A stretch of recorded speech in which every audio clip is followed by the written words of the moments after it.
today our guest is Subhanu Saxena, who is the managing partner at the new Rhein Healthcare. We're going to talk about leaders who seek to create mindful organizations and how they do this.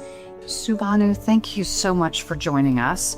What's the most important leadership topic at this particular point in history? One of the most important topics and agenda items for leaders is how do we create and build leaders who can unite diverse groups of people around a common purpose, and a purpose that goes beyond the numbers, beyond profit, and gets us back to some of the core principles that great leaders have espoused over generations, that business is a force for good in society.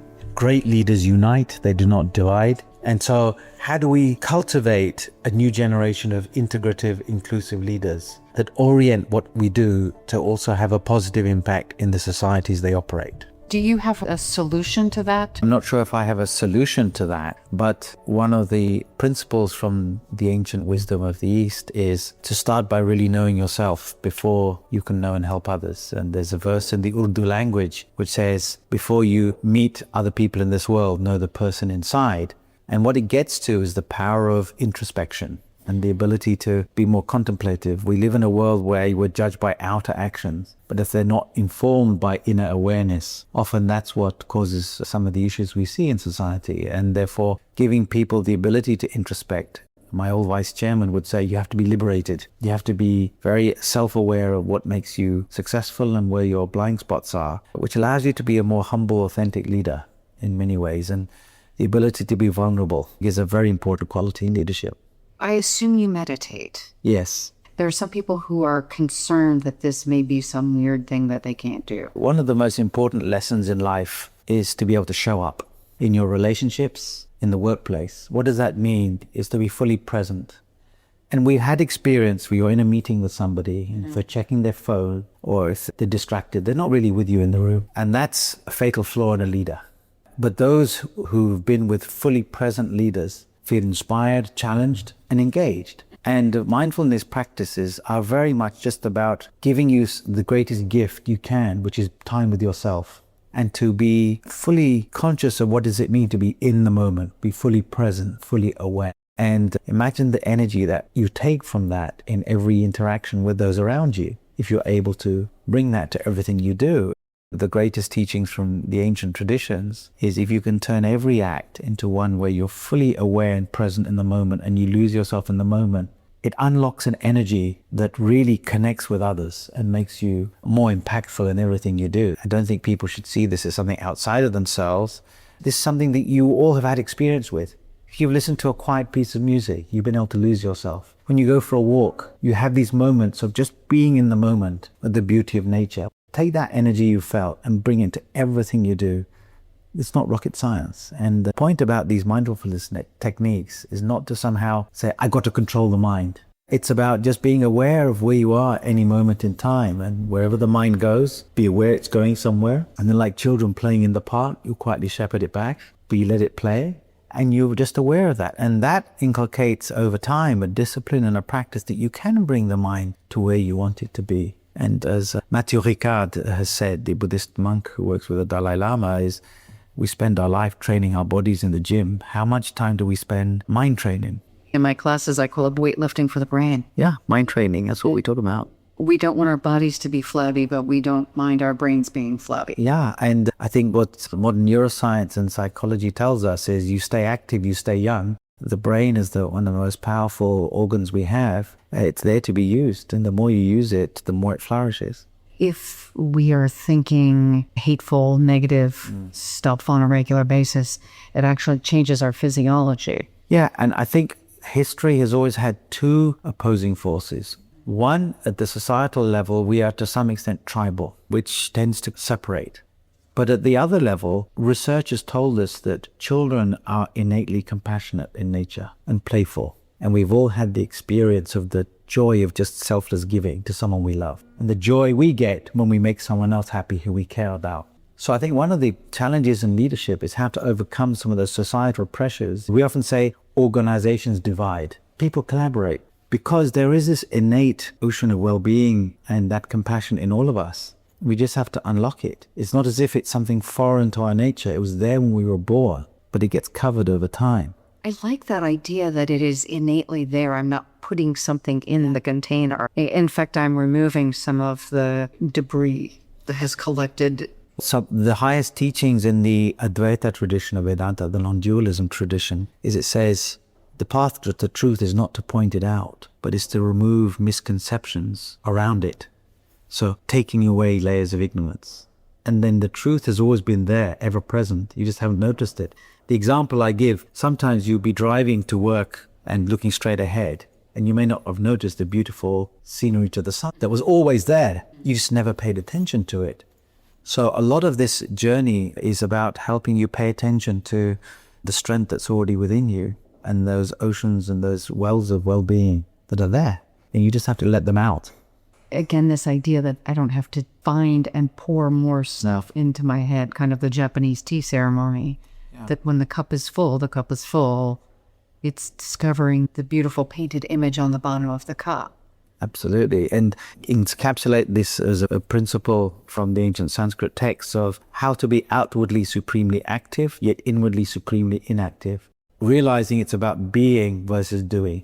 And getting people comfortable to being themselves. And this comes back to authentic leadership, where I think the goal of great leaders is to create a culture and an environment where you allow people to come to work as themselves and be themselves. Now, to do that, you have to be authentic. You have to come to work as yourself. So how to create that self-awareness, to be authentic, to be vulnerable, humanize yourself as a leader. In general, I love the idea of authenticity. And yet there are a few people I've come across who can be unkind and obnoxious. Do we want them to be authentically unkind and obnoxious? I have the view that you always want people to be who they are, because otherwise, how do you know how best to interact with them? And we come with enough masks in life. The word persona comes from the Latin, through sound, when actors would have a mask on and speak through a little hole where the sound would come. And masks divide. I'd rather know the person than not. And our experience is actually we have a much more powerful way of connecting to people when we are who we are, good, bad, or indifferent. So we had a wonderful, many years ago, a team leadership experience that I was quite skeptical about, but was one of the most profound spiritual experiences I ever had, where we did a team session with horses, who are some of the most intuitive animals. 5,000 years of fight or flight response attunes them to the inner energy of a person. And our tasks were to get the horses to do things with us without a rein. Okay. But to somehow connect with the inner energy of the horse by standing with them. And the only way you could do it was to drop your guard, be who you are, whatever it was. Only then would the horse follow you. And I remember a couple of exercises that really stuck with me is I somehow found this amazing connection with a horse and was following me. And then I just turned to look at the horse, and then the horse stopped and I kept walking. And the trainer said, "Well, why did you do that?" I said, "I don't know." And he said, "Did you think you weren't trusting that the horse would follow you?" And I said, "Maybe." He said, "Do you think the horse picked it up?" So the horse picked up, I wasn't trusting the horse. So the ability to be yourself gives you the opportunity to connect whoever you are. And to be honest, if someone has those traits, you'd rather know them than not. So you know what you're dealing with. And then you can help them. What if they're doing damage until they get help? My experience is people who are of that nature are in pain or in fear. Okay. Driven by some experience or some life event or some framing of them. And insecurity drives a lot of these actions. So part of it is how do you create that safe space, or recognize that person just doesn't fit into the environment that they're in and they're better off in another environment. Often the tough job of leadership to say to someone, this is not working, but to understand why it's not working. It could just be, it's not a great fit for that person. A sinner in one scenario could be a saint in another. Ah, okay. And I think that's an important thing not to lose. By and large, unless you're inherently wired to be a psychopath, people like to do good work. And if you look at most inter-office politics and situations, those people don't come to work saying, "I want to watch the world burn," to use the phrase from Dark Knight. They want to do a good job. They're just not so over being able to find their ability to do it in the environment that's created. So I often ask myself, if someone is not performing, first, probably my fault. Have I set the person up for success? Have I played to their strengths? Okay. Have I understood their real motivations or not? Have I created an environment where warring factions can work together on some transcendent goal? So a sense of purpose. Purpose, exactly. Okay. And the great way to get people to collaborate is give them another enemy, as an example, or another goal that transcends their petty individual goals. So I think a lot of onus goes on us as leaders to create that climate before writing someone off as disruptive. And I've had experience of a couple of people that came across that, but realized that A, we were not playing to what they were good at, or B, we were not setting them up for success because I created mutually opposing objectives with others. So I inherently set up conflict. So we look without at the trust. children who misbehave, and we often say the classroom's structured improperly or something. Yeah. But with adults, we assume that they're supposed to Figure it out somehow. And why should that be? Versus we should ask ourselves, did we set it up for the right climate in the first place? So let's go back to mindfulness then. So you as a leader, you've mentioned you've had some of these situations. How did mindfulness help you navigate that situation? I think one of the most powerful lessons I learned actually was from a German boss. Okay. It was a joke, not a joke, a term of endearment. He'd call me Swami. He'd say, Swami, before taking a decision, speak to 5 people. Okay. And what he meant by that is don't just knee-jerk react to the last thing you heard. Spend the time to actually reflect, get input from multiple sources, and then make a decision. And I have to say, those contemplative practices train you to not jump to the nearest decision or the last thing you heard. To Malaysian society, people read the last email as the gospel truth and then just react to it versus, have I got the full facts? Have I got the full picture? And there's a very interesting turn in a leader's journey where you get to a certain point in your career by being shown or showing that you're decisive, judgmental, can react and get stuff done. Yeah. What do I look for when I create a board of directors? I want people who are curious, who ask purposeful, probing questions, who have a desire to understand, who have a desire to listen more than speak. Those are very different skills, and many people don't realize those.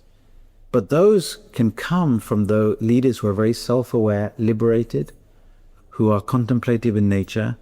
And I think at a certain point in many leaders' journeys, they open themselves up to that.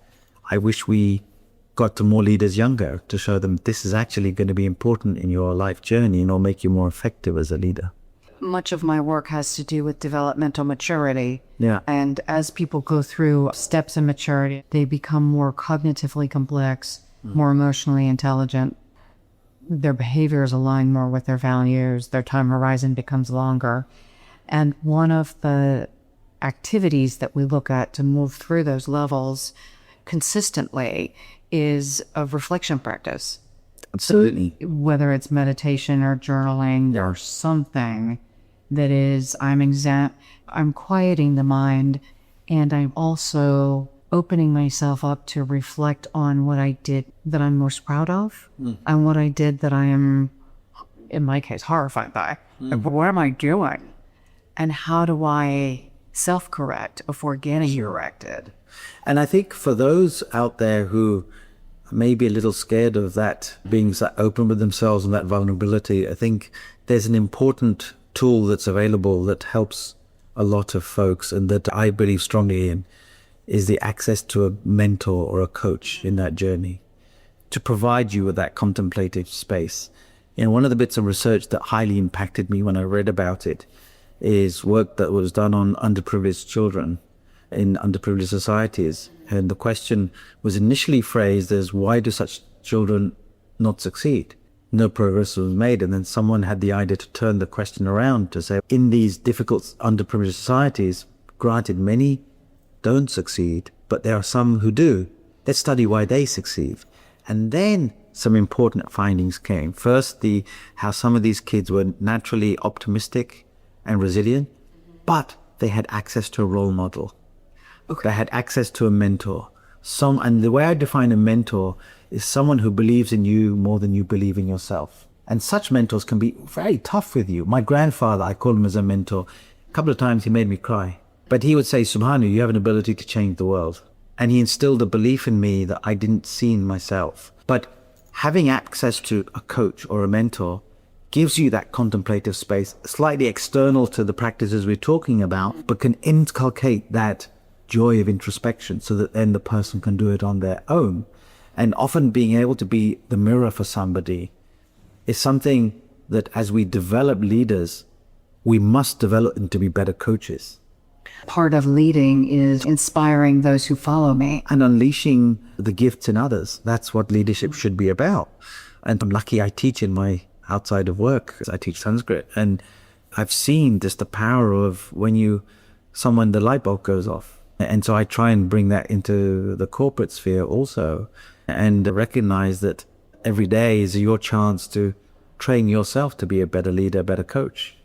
And so these are skills I think if we can give to leaders, allow them to help bring others along the journey also.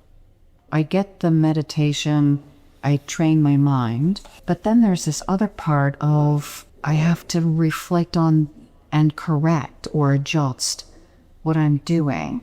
Can you share a little bit about your practice in doing that?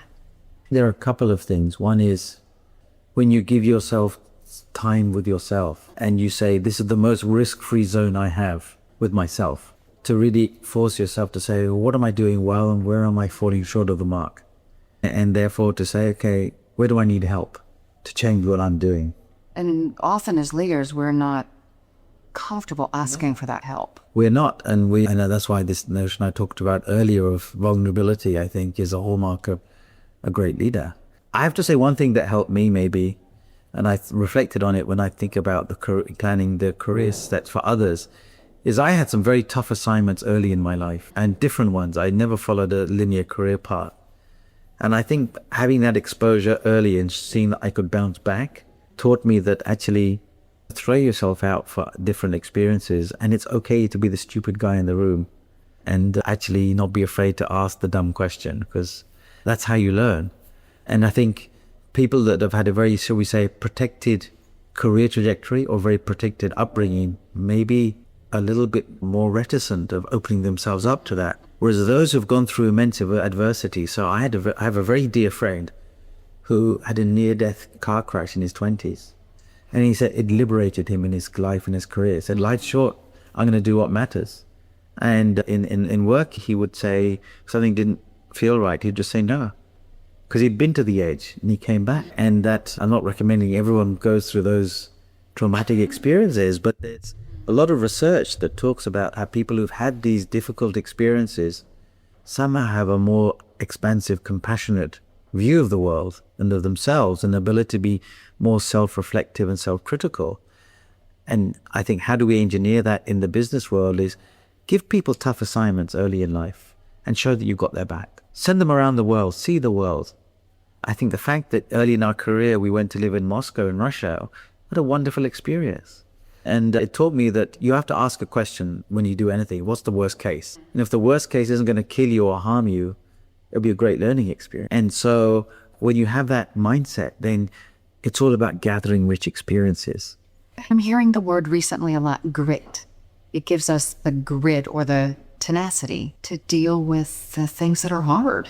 Yeah, and I think there's an important point here to be made, which is these practices, it's not about shying away from being sad or happy, but actually it's about actually recognizing and being fully experiencing awareness to sadness.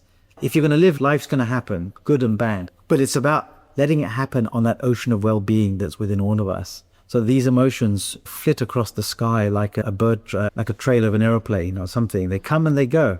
So it's not about shutting yourself off from those emotions, but being actually fully present and aware of them. And that somehow taps a much deeper experience of life and well-being that is much richer for it. So it's not about just trying to be happy all the time or sad.